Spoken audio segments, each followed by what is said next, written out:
Jamie Cole thought he knew everything about Brianna Taylor, until the night her betrayal sparked a chain of events that ended in murder, staged disappearance, and a chilling message buried in the woods. You're getting close. In the quiet town of Elliston, Jamie Keller and Brianna Moore were the couple everyone envied. Their relationship appeared perfect to those around them, an attractive young couple in love with a future that seemed bright. Jamie was an electrician, steady and reliable, the kind of man who always did the right thing, and who took pride in the life he was building. Brianna, a personal trainer in her mid-20s, was the town's sweetheart, full of energy, always smiling, with a social media following that was steadily growing.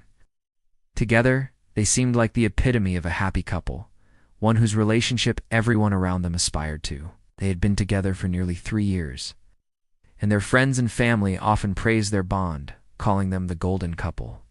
They had a beautiful 2-bedroom home in a quiet neighborhood, where they would host weekend barbecues, invite friends over for dinner parties, and share photos on social media, capturing every moment of their seemingly perfect life. But as much as things seemed flawless on the outside, there were cracks beneath the surface. Jamie, though deeply in love with Brianna, had begun to notice a shift in her behavior. At first, it was subtle, a slight change in the way she responded to his messages, the way she seemed distracted when they were together. It was nothing major, but it made Jamie uneasy. Brianna, once fully present during their time together, began working late hours, sometimes disappearing for hours after their evening workouts, telling Jamie she had some new clients to meet or things to do. He didn't question her at first, trusting her and believing in the stability of their relationship. Jamie found himself staring at the ceiling late at night, wondering if his gut was right. Ow. Brianna's phone had started to buzz constantly, with new notifications from unknown numbers or people she didn't talk about. It wasn't the messages that concerned him, but the way she quickly turned her phone face down whenever he entered the room. The secrets, the slight hesitations in her answers, the way she would always change the subject when he asked about her day. All these small signs piled up, feeding Jamie's suspicions. One evening, after a long day at work, Jamie decided to do something he never thought he would do. He wasn't the jealous type, nor did he want to intrude on Brianna's privacy. Jamie installed a small security camera in the living room, out of sight, tucked above the bookshelf where no one would notice. He didn't plan on using it to spy on her. It was more of a safety net for his own peace of mind. If anything were to happen, at least he would know the truth. For the next few days, he went about his routine, all while trying to ignore the nagging feeling in his gut. Brianna continued with her routine: late nights, constant phone calls, and growing distance. Jamie started to watch the footage, hoping for reassurance. What he saw on the camera footage one night would send his world into a tailspin. As Jamie sat in the dark, his eyes glued to the screen, he saw something that made his heart race. Brianna was sitting on the couch, laughing and talking with a man Jamie recognized immediately: Caleb. Caleb was Jamie's childhood best friend, someone he had known since middle school. They had shared countless memories over the years, and Jamie had always trusted him like a brother. But what he saw in the footage shattered that trust completely. Brianna and Caleb weren't just friends. They were too close, their body language too familiar. They shared more than just conversation. It was the intimacy, the closeness, the way Caleb touched Brianna's arm and leaned in. The betrayal hit Jamie like a punch to the gut. He sat there in stunned silence, his heart pounding. He didn't confront them immediately. Instead, Jamie felt a deep sense of betrayal wash over him, as if the ground beneath him had disappeared. He couldn't believe it. The perfect life, the golden couple everyone admired, had been a lie. Jamie didn't know what to do next. The anger, the hurt, and the confusion were overwhelming. His mind raced with thoughts of what Brianna had been hiding. But instead of reacting in a way that might reveal his suspicions, he made a decision. He would gather evidence. The camera footage had given him the truth, but there was more he needed to know. More he needed to uncover before he confronted anyone. This was only the beginning. Jamie's discovery left him shattered. He spent the next few days pretending everything was fine, but inside he was unraveling. The footage of Brianna and Caleb was burned into his memory. He couldn't stop replaying it. The way she looked at Caleb, how comfortable they seemed together. Jamie's world, once predictable and stable, had been cracked open. He felt betrayed, humiliated, and increasingly obsessed. But instead of confronting them, he chose something darker. He began watching them. Not just in the footage he had captured, but in real time. He started following Caleb's movements. When Caleb left work, Jamie was 2 cars behind. When Caleb went to the gym, Jamie parked across the street, started building a timeline, noting dates and times, places they met, and even how long they stayed together. Jamie logged it all meticulously in a notebook, carefully hidden in a locked drawer in the shed behind his house. There was no rage on the pages, just a cold, methodical record of betrayal. At the same time, Jamie was gathering tools, not weapons, not yet, but supplies, a burner phone, a pair of binoculars, long-range camera, disposable gloves, a tarp. He paid cash, made sure there were no receipts, no trace. His background in IT gave him an edge. He used spoofed apps to track Brianna's location and discreetly accessed her cloud account to retrieve deleted messages. He wasn't just spying, he was preparing. Brianna seemed unaware. She continued her daily routine, slipping back into Jamie's arms at night and texting Caleb under the covers. Jamie noticed everything, how she started locking her phone, how she smiled to herself when she thought he wasn't looking, how distant she'd become. He didn't ask questions. He let her feel safe. Then one night, Jamie followed Caleb to a remote cabin just outside of town. The lights were on. Jamie stayed hidden in the trees, camera in hand. Moments later, Brianna arrived. She knocked once and went inside without hesitation. Jamie didn't move. He took photos. He recorded video. He watched them for over 2 hours before quietly leaving. That was the moment something in him changed. He no longer wanted answers. He wanted control. Over the next week, Jamie created a backup folder on an encrypted drive. Every photo, every message, every recording, carefully sorted and labeled. He named it Project Echo. In his notes, he wrote about the betrayal like it was a disease he needed to cut out. He wrote about justice, not the kind the law delivered, the kind that erased lies. But he also began to feel something else. Power. No one suspected him.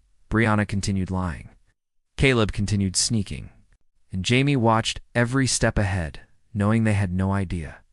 He wasn't just documenting betrayal anymore. He was planning what came next. Now, the morning Brianna went missing began like any other, cloudy and unremarkable. Rain had started to fall lightly over Elliston, casting a gray hue across the sleepy town. Jamie claimed she left the house after an argument around midnight, saying she needed air and wanted to clear her head. He told police he fell asleep shortly after, thinking she'd come back in an hour or two. But when morning arrived and she still hadn't returned, he called her phone repeatedly. No answer, he said. Panic had set in until he drove around town and realized her car was nowhere to be seen. By early afternoon, Brianna's car was found abandoned in a remote forest parking lot, about 12 miles outside town. It was partially hidden by trees, the driver's door slightly ajar. The keys were still in the ignition, the headlights faintly flickering. Her phone was discovered on the back seat, screen shattered, as if it had been stomped on. There were no signs of struggle inside the vehicle. No blood, no torn clothing, no fingerprints other than her own. The only strange detail was that the driver's seat was pushed all the way back, too far for Brianna to have comfortably driven it. Police began treating the case as a missing person investigation. Jamie gave a statement at thestation.com, but visibly shaken. He told detectives they'd argued about household finances and that Brianna had been under stress from work. He mentioned her needing space, but omitted anything about the affair. He left out the surveillance footage, the tracking data, the evidence he had gathered. He painted himself as a concerned boyfriend with no reason to suspect anything unusual. Friends and family were quick to rally around, organizing search parties and creating flyers with Brianna's photo. Her social media accounts exploded with posts, shares, and emotional pleas for her safe return. For a while, it seemed like the entire town was involved in the effort to find her. 2 days later, the story took a darker turn. Caleb was reported missing. His employer said he hadn't shown up to work. His phone went straight to voicemail. His car was found in a grocery store parking lot, keys still inside. Unlike Brianna's case, there were no personal belongings left behind, just a silent car and no sign of where he went. Now the police started asking harder questions. How were the 2 disappearances connected? Why had both vanished without a trace within 48 hours of each other? And why hadn't Jamie mentioned his history with Caleb, or any potential tension between them? Jamie became a person of interest almost immediately. The pattern was too suspicious to ignore. 2 people tied to him gone within days, but there was still no physical evidence linking him to anything. The case stalled. Local news picked up the story and ran it every night. The once perfect image of Jamie and Brianna's life began to crumble publicly. While many still believed Jamie was a grieving partner, others started to question what really went on inside their home. The town of Elliston, once peaceful and predictable, now buzzed with rumors and theories. People whispered in grocery store aisles and exchanged glances at stoplights. Something had happened. Something terrible, but no one could prove it. And the bodies were still missing. A week after Caleb's disappearance, an unmarked envelope arrived at the Elliston Police Department. Inside was a single USB drive with no return address and no accompanying note. Detectives plugged it into a secure device, unsure what to expect. What they found shifted the investigation immediately. The USB contained several folders, all neatly labeled. One held footage from a hidden security camera, a camera placed inside Jamie and Brianna's living room. The timestamp matched the night of one of Brianna's late returns home. The footage showed her on the couch, laughing with Caleb, touching his arm, and eventually leaning into him. The interaction left little room for misinterpretation. Other folders on the drive contained screenshots of text messages between Brianna and Caleb, GPS data tracking their locations over several weeks, and even audio recordings of whispered phone calls. All of it had been collected meticulously, time-stamped, and sorted. But there was something else. A file labeled Final Notes included a log of Jamie's observations written like a journal. He described his heartbreak, his growing anger, and his suspicions long before he ever confronted them, which, according to the entries, he never actually did. Instead, he wrote about watching and waiting, about needing proof, about preparing. The metadata from the USB showed that the files had been compiled and finalized 3 days before Brianna went missing. Whoever had sent it knew what they were doing and wanted it to be found, but only after the events had unfolded. When detectives traced the drive's origin through subtle digital signatures, it led back to a public library computer terminal in Elliston. Security footage from the library showed a man resembling Jamie using the computer at the exact time the metadata was created. He wore a hoodie, kept his head down, and left without interacting with anyone. With this new evidence, the police brought Jamie in again. He remained calm, even when confronted with the contents of the USB. He denied any involvement in either disappearance.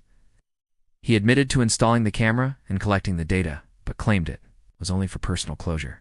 He said he never shared it with anyone. He insisted he had no idea how the drive reached the station. Authorities obtained a search warrant for Jamie's house. In the garage, they found plastic tarps, heavy-duty gloves, duct tape, and a military-style shovel. A receipt in the trash linked the purchase to a hardware store 2 days before Brianna vanished.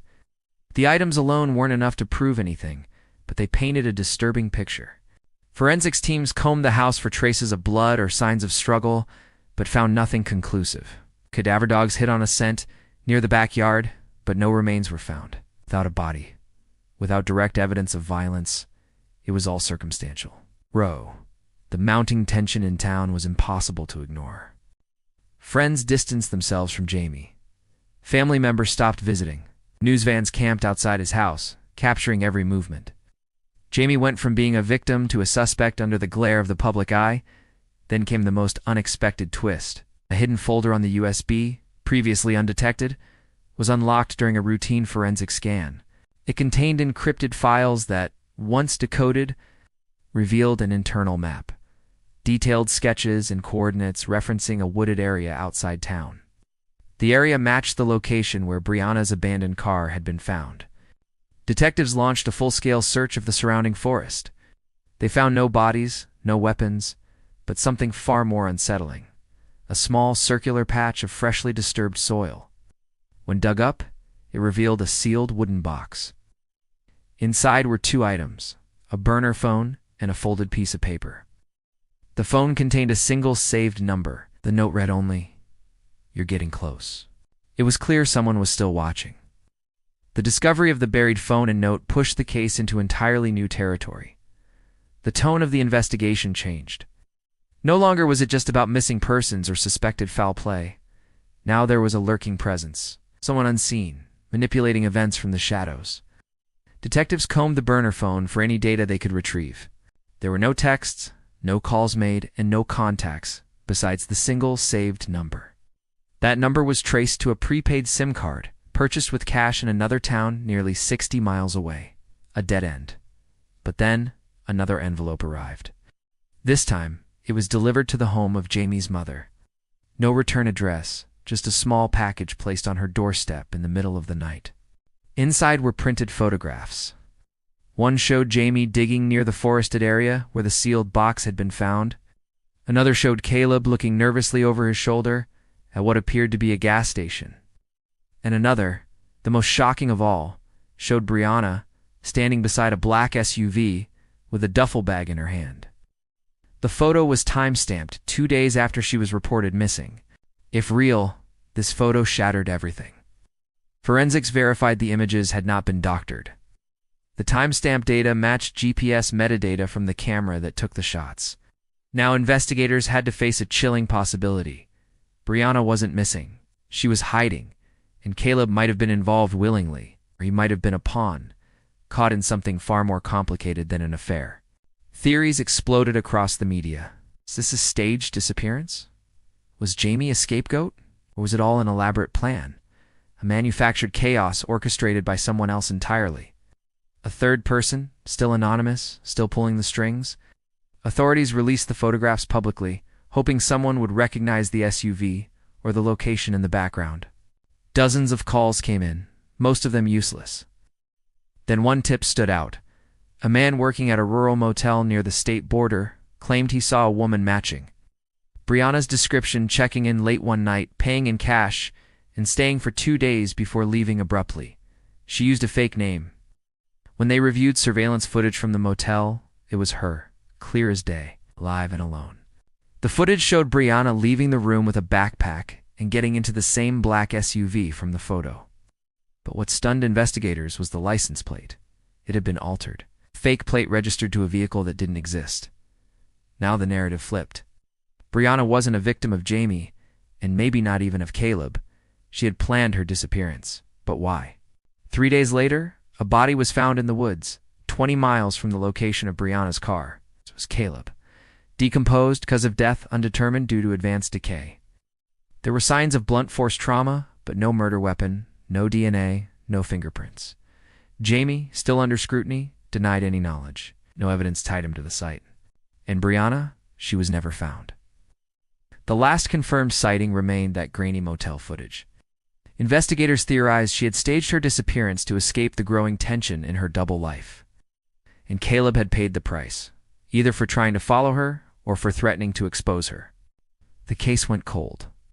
Jamie moved away from Elliston months later, his reputation shattered, though never charged. Brianna's name faded from the headlines, and the forest where Caleb was found grew silent again. But every so often a new photo, a new tip, or a strange message would surface, hinting that someone out there was still watching, still hiding, still waiting. Total chaos, and no clear answers.